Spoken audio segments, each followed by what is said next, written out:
This is ABC-7 Extra. Good evening. I'm Saul Saenz, and this is ABC-7 Extra Sunday Edition. I want to thank you for sharing your Sunday evening with us for this very important topic affecting all El Pasoans.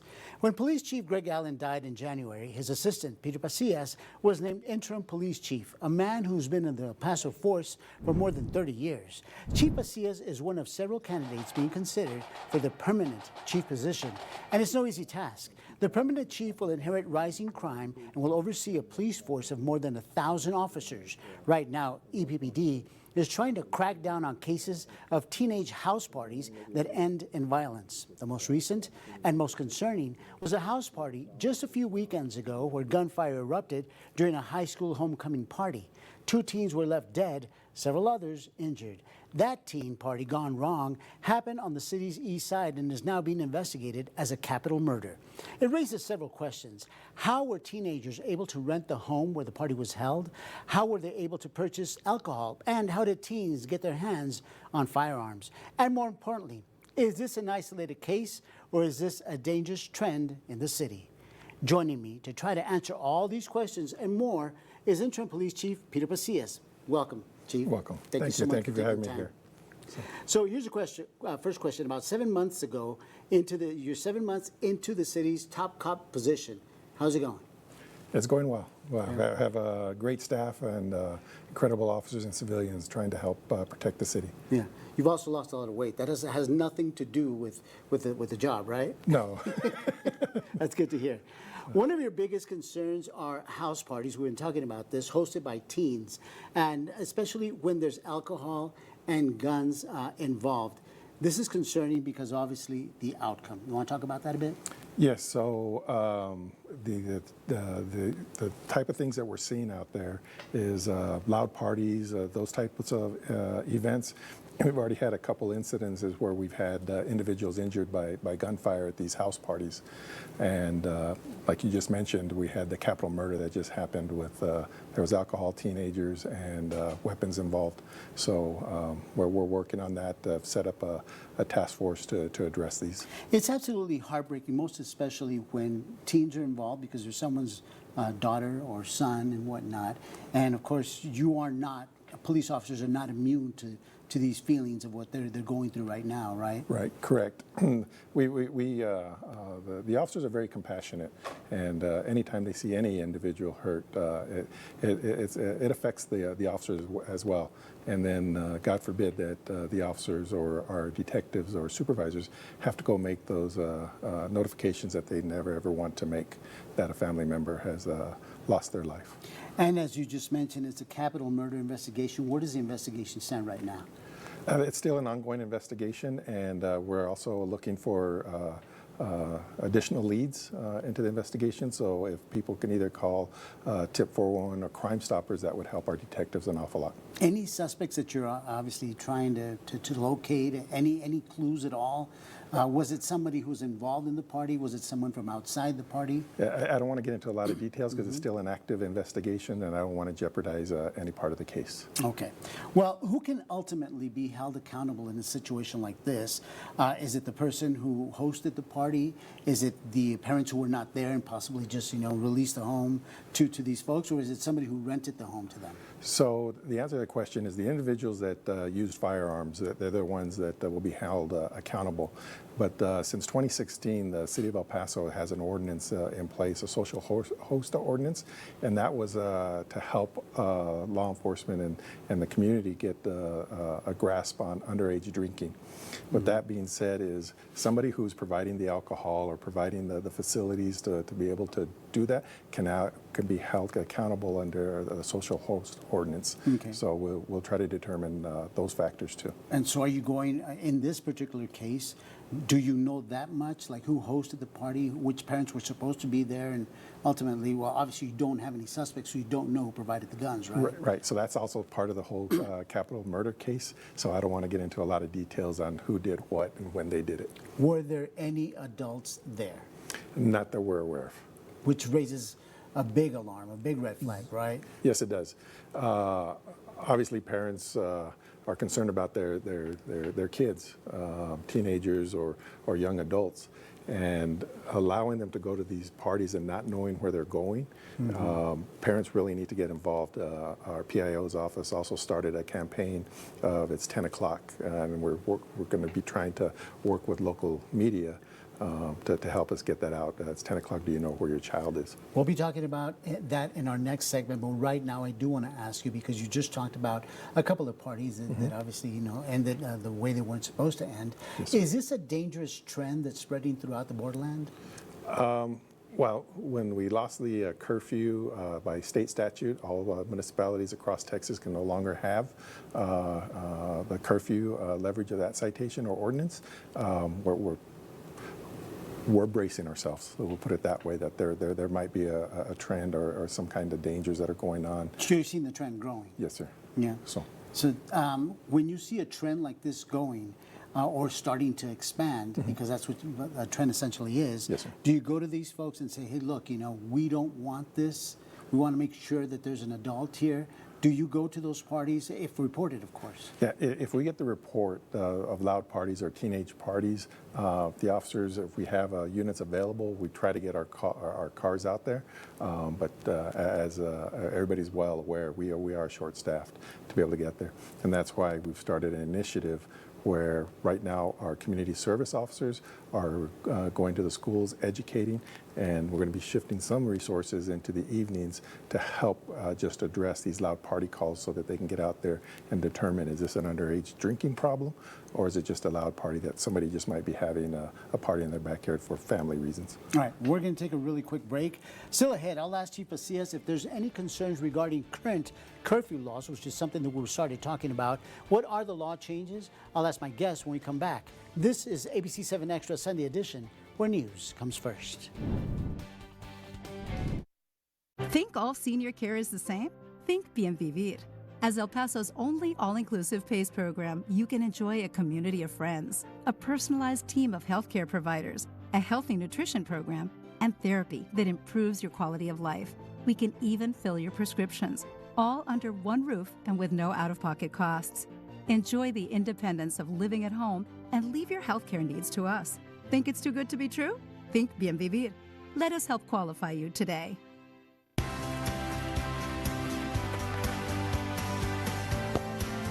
Success never comes easy. It takes hard work, a sense of purpose, and dedication. At El Paso Paint Kings, we always do what it takes to make sure our customers are completely satisfied. By carefully inspecting your home from the foundation to the roof, we'll know exactly what needs to be done. And right now, take advantage of our complete home painting special, starting as low as $38.99. For your next paint project, go with the proven winner. Call El Paso Paint Kings right now. With Chevy Silverado and Silverado HD, you can take on the mountains, or you can move them. With the power of up to 36,000 pounds of max available towing and the confidence of an available 13.4-inch diagonal touchscreen. Whatever your mountain, there's a Silverado for you. Get 0% financing on all 2023 Silverado 1500 pickups plus. Make no monthly payments for 90 days, or get $3,500 total cash allowance on this Silverado with a Turbo Max engine. Chevy drives Texas. Find new roads. Galleria Kitchen and Bath specializes in design, supply, and installation of elegant, high-quality kitchens and baths. Our interior designers will perfect your home with cabinets, countertops, hardware, and flooring. Schedule your consultation today or come see us at 7500 North Mesa. ABC-7's Sunday Extra brings you context, depth, and perspective you won't find anywhere else. Join Saul Sides Sunday nights at 10:35 for the Borderlands only in-depth discussion on issues that matter to you. It definitely is a common thing, and it's sad. That was a teenager on the east side asked about teen house parties following the shooting death of 2 teens after a homecoming party.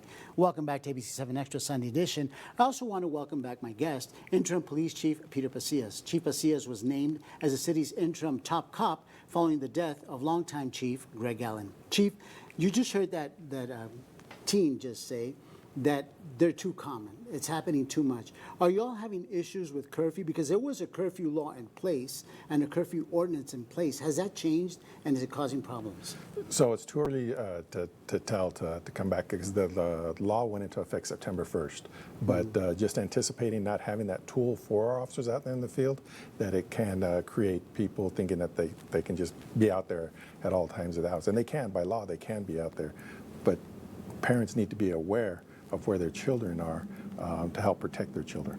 Despite the law changing, is there anything you can do, maybe a courtesy call, going out to some of these kids and saying, hey, look, it's past your bedtime, or you're supposed to be at home? Is there anything at all that you can do? So long as the officer has the lawful means to approach somebody, then they can address it. What does that entail? So if an officer, let's say they do a traffic stop and they see it's a carload of teenagers, yeah. And depending on the hour of the day, the officer can give them advice and say, hey, do your parents know where you are?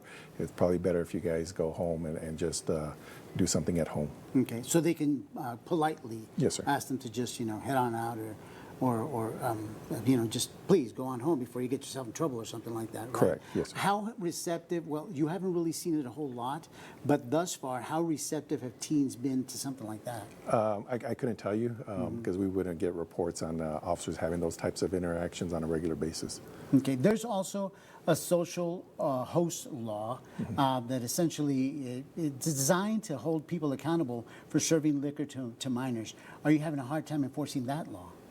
No, if we can get to those calls, once again, if they're loud party calls or being able to determine, let's say we get a tip that there might be a underage drinking party coming up, then we try to get ahead of it. So that's just another tool that the officers can use. So if we're getting tips that this is going on, we try to get proactive with our community service officers to let people know, hey, you don't want to do this because there are consequences of you providing alcohol to underage minors. Give me a case in point. Say, for instance, a police officer arrives at a teen house party, and you don't see any adults there. What do you do then? Do you just break up the party? What do you do? Yes, so if the officer has legal means to be able to take some kind of enforcement actions, they will, and it's a case-by-case basis. Then if there's no adult there, there's other investigative tools that we can use under the ordinance, the social host ordinance, to determine whose home it was, and then we can do the investigation there and be able to cite the person that that property is. So you can go after the homeowner Yes, or the owner or of that particular property, if it's an apartment or whatever it may be. Correct. What about the parents of those children? The parents of the children, no. That would have been under the curfew law, but we've lost that tool. Okay, so what information are you trying to get across to parents? Because obviously parents have a role to play as well. Yes. Know where your kids are, your teenagers are. Know who they're associating with. In this day and age with cell phones, it's not like when you and I were growing up that it was hard to keep track of. We use smoke signals. Exactly. Where the light comes on, it's time to be home. The street light comes on. But with now almost everybody having cell phones, the parents and the teenagers need to communicate so that they know who they're associating with and where they're at. Yeah, what are you hearing from parents? Have you been able to talk to some of the parents? What are you hearing from them? I didn't know my child was there. What are they saying? And some of these types of calls, when they show up, whether it's just a social underage drinking party, or God forbid, like the incident that we were talking about, this capital murder, they're like, we didn't know our child was here. So need to get more involved in knowing where our children are. More communication with, Yes, with the children. And Yes, then, obviously, what can a parent do when they say, all right, my child is at a party, there's no supervision, what do I do? If they know that they're at a party and there's no supervision, and alcohol involved. The parents should take it upon themselves to go pick up their child and let them know, these are our boundaries, these are our household rules, and I'm going to enforce these rules. You have to be at home at this time, you need to tell me where you're at, and they can always go pick up their child. Ultimately, your investigation will lead to the people who obviously fired these guns or whatever firearms were there.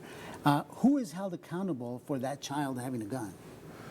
Well, it depends on the investigation. Where do all those parts of the investigation go? Right. So if we can track specifically not this case, but just in general. A child or a teen or a minor is found to have a firearm and it's committing a crime. Right. Who's held accountable? So we try to track to where did they get that weapon, how did they get that weapon, and if there was any illegal transactions for obtaining that weapon, then we'll pursue whatever criminal charges we can. We also work very closely with different entities, whether it's DPS or the federal agencies that also can enforce federal laws for providing somebody a weapon when they shouldn't have. Using that same train of thought, what about alcohol that was provided to the minors? Can you go after the business that sold them those alcoholic beverages? If the business knew that they were selling it to a minor, but if an adult is buying it, then no. Then you have to go after the adult? Yes, sir. And would you be able to obviously question the business that sold that alcohol to try to determine who that adult was and then go after them? If that leads us to that, we can always ask the business if they can help us with that. Okay, we're going to take another quick break.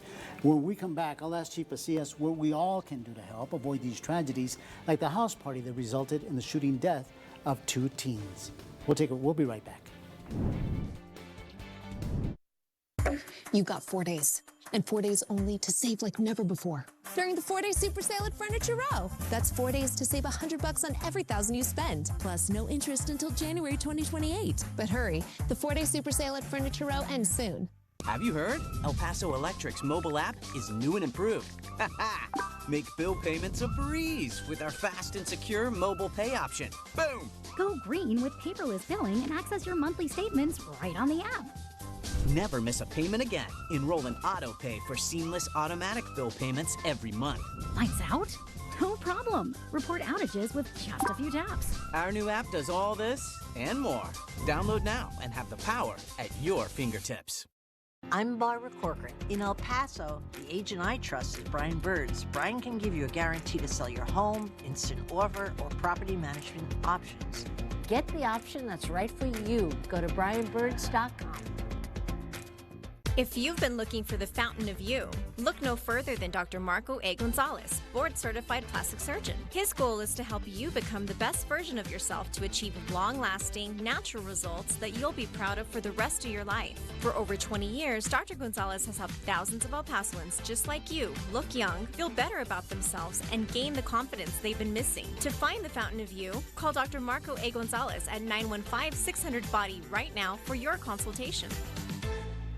Rudolph Mazda is under construction to better serve you.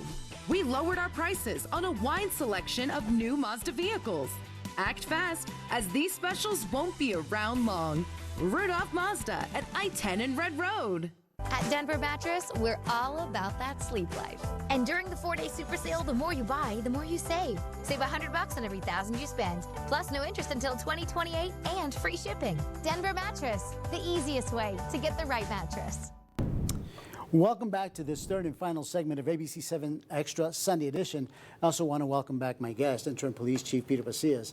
Now, what can parents and other folks do to try to help police officers out when they see something like this, house parties, say maybe they're not the ones who are either the parents, they're just neighbors in the area, and obviously you don't want to be the crabby neighbor who's calling the cops and whatnot.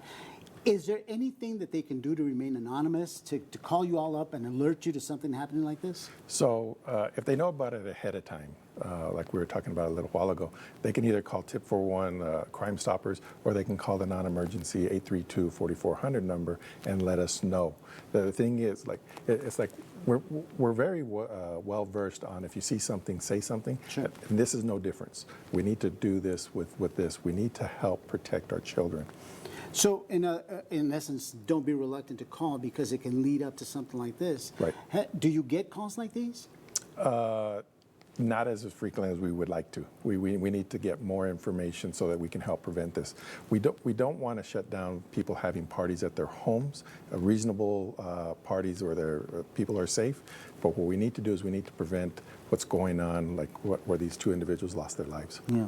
So what message do you have for neighbors in areas like these, where they see something like that? Yeah, call us. Call us 832-4400, or if it's an emergency, call 911. Okay, I'm going to change topics not too much, but it has to do with El Paso Police. Recently, ABC-7 went along on a DPS helicopter because of this migrant surge, and an El Paso police officer was inside that helicopter. So what is the EPPD's role during the migrant surge? So We've had a task force officer with DPS. They have resources with the aviation unit, so we've had them in there for several years now, even before this migrant. It leverages the DPS pilots come in. They don't know El Paso that well, and we didn't have the means to have that type of technology that they have. So it was a win-win for both of us. So on that, they'll support our patrol officers out there, or DPS has their mission, and all they are is what we call a tactical flight officer. So they'll help run the camera systems, things of that nature on the aircraft. And beyond that, is there another role that you all play, say, for instance, trying to keep the public safe from the migrants and vice versa? Yes. So what happened at Sacred Heart downtown, where we're sheltering them. Our officers are out there to maintain the peace and protect all parties that are out there, whether it's the business community, our residents, or the migrants that are in town. Our primary focus is on the safety of everybody. Good enough. We'll move along on this topic. Recently, El Paso Police's gang unit was called out to Canutillo High School because there was presumably some gang activity, a lot of fights, and something like that going on. Right. Do we have a lot of gang activity in some high schools or in our area? So, I mean, we do, in fact, we have a Texas Anti-Gang Unit collaboration with state, local, and federal partners. So we do have gang members just like any other city does. So we try to stay proactive with that. So the schools might have issues that they're trying to address. So they'll work with our gang unit and the other agencies that are in the TAG, the Texas Anti-Gang Coalition. I know one of the biggest questions that parents are obviously concerned about, most especially right now in Canutillo High School, is are there gangs in schools? Yes, straight out there are. And the school districts are trying to address that. They have different schools, so if there's somebody causing problems, they'll put them in an alternative. And we will work with the school police departments to help them should they need the help. And so a conversation that you and I had before we even started this this segment of ABC-7 Extra Sunday Edition is accessibility now to you, most especially as interim police chief and hopefully eventually the chief itself. But you want to open up lines of communication. You started off by holding a meeting with news directors. Yes. So how far will this go when we see situations like these? We have a particularly extreme crime happening. Will we see you out in the field? It depends. It's going to depend on the nature of the crime, how serious it is. So we've had those big events. Hopefully we don't have any more Walmarts or Cella Vista malls. But on a case-by-case basis, we'll be looking at how we can coordinate relationships with the media. Yeah, you expressed that you want to obviously strengthen that relationship with the media, correct? Yes, sir. Which is one of the reasons why you're here. I want to thank you so much. No, thank you. Thank you so much for taking time on this Sunday evening to talk to us. Okay, no, pleasure. And I want to thank you for joining us this Sunday evening. We learned how El Paso police need your help in trying to keep our communities safe. I'm Saul Saenz, and this has been ABC-7 Extra Sunday Edition. Good night y buenas noches.